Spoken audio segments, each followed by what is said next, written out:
Shemai Shemai pal, how are you doing? This is Benjamin, and this is another fiver for Friday. We're going to try and get this in 5 minutes, but, it doesn't really usually work out. Today we're looking at the Lithuanian language. Well, comparing it with Welsh, because that's what I know. And the reason why I'm going to do this is because it's an Indo-European language, and Lithuanian is one of the most, probably the most conservative of the Indo-European languages in Europe. And Welsh has been quite radical in its changes, but it does hold a few elements which are very old. So let's compare these two languages, Lithuanian and Welsh, in terms of family members. So that's a basic one where there's going to be a lot of older words that have survived. And 5 minutes on the clock. I don't know how we'll get through that, but let's go. The first one, for father, in Welsh, tad. Tad. And in Lithuanian, tevas. Now that S and D at the end, that's related, and in Cornish there is an S at the end. In Older Welsh, there was an S at the end.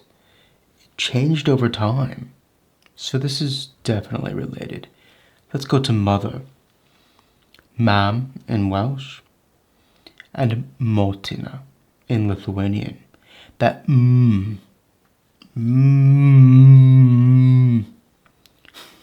it's shared through not just Indo-European but most of the world for mother. So we can see how that is clearly related. The next one. For husband, gur, and in Lithuanian, vyras. Now this doesn't look as related as it actually is, because we know in Welsh the g and the v sound, there was a shift there, and we adopted g. And a lot of times, especially in older poetry, wir, that would just be used colloquially for men of high standing. So I look at these two and they're clearly very close in origin. Next, a wife. In Welsh, gwraig. And in Lithuanian, shmona. Not close at all. I wonder if that's a Slavic influence on Baltic there? Let me know in the comments if you know. For brother, in Welsh, brawd. Brawd. And in Lithuanian, brolis. That's quite obvious. It's connection there, isn't it? Not only do you have the bra at the beginning, but you have the S and D there, which are related in linguistics. So that's interesting. What about sister? In Welsh, chwaer. Chwaer. And in Lithuanian, sesuo. That doesn't seem very close at all, does it? But I can kind of see how the ch and the s may have come from some ancestral root there a long time ago. So let's look at son. In Welsh, mab. Mab. And in Lithuanian, sūnus. Sūnus. That's pretty close to English, isn't it? And I'll point out here that Baltic is much closer to Slavic and Germanic than it is to the Celtic and Italic branches, which are closer to each other. Right? And you see that again in daughter. In Welsh, merch. And in Lithuanian, dukte. You can see how that's related to English, can't you? But that's deceptive, because merch also means girl in Welsh.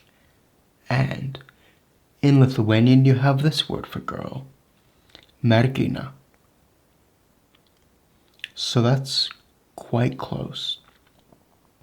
And the word for boy, bachgen in Welsh, also begins with a B in Lithuanian, berniukas. Berniukas. So that's not too distant.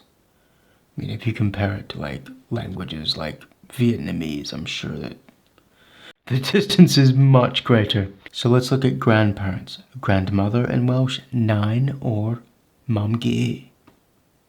9, mamgi, and in Lithuanian, močiete.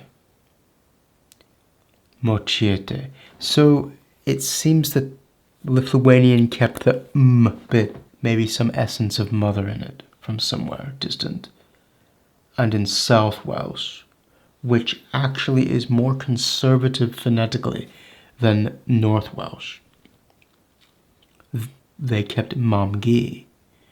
But Northern Welsh, which has been more prone to change, at least in different periods of our history, changed to 9. What about grandfather? Again, we have 2 words for this in Welsh. Tide, often in the north, and tadki, often in the south.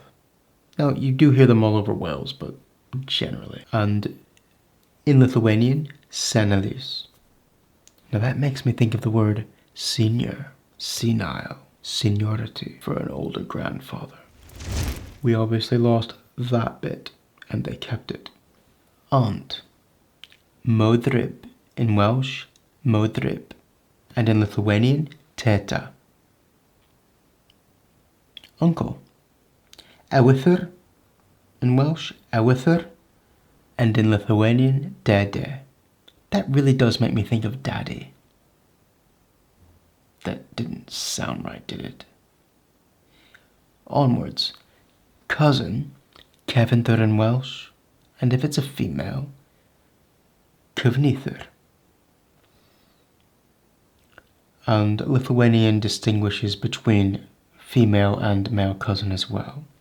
So a male cousin in Lithuanian, pusbrolis. Pusbrolis. You can obviously see the brother bit. And a female, pusseserė. What about a niece? In Welsh, neath. I don't know why, but I've always liked this word in Welsh, neath. Next, Lithuanian for it is dukterėčia. Why did I try and say that with an Italian accent? I don't even know what a Lithuanian accent would sound like, so feel free to just massacre me in the comments. Yeah. What about grandchildren? A male grandchild in Welsh, wir. You can see that that's related to that gur bit, yeah? And a female grandchild, wyres. And then over in Lithuanian, anūkas is male, anūkas, and female, anūkė, anūkė. I quite like those words, actually, in Lithuanian, and I would be fascinated to be able to have the opportunity to learn Lithuanian. How did I do on the timer? Wow. We'll see you in the next episode, because that's not putting it true to the name of Fiverr for Friday. Thank you to my Patreons.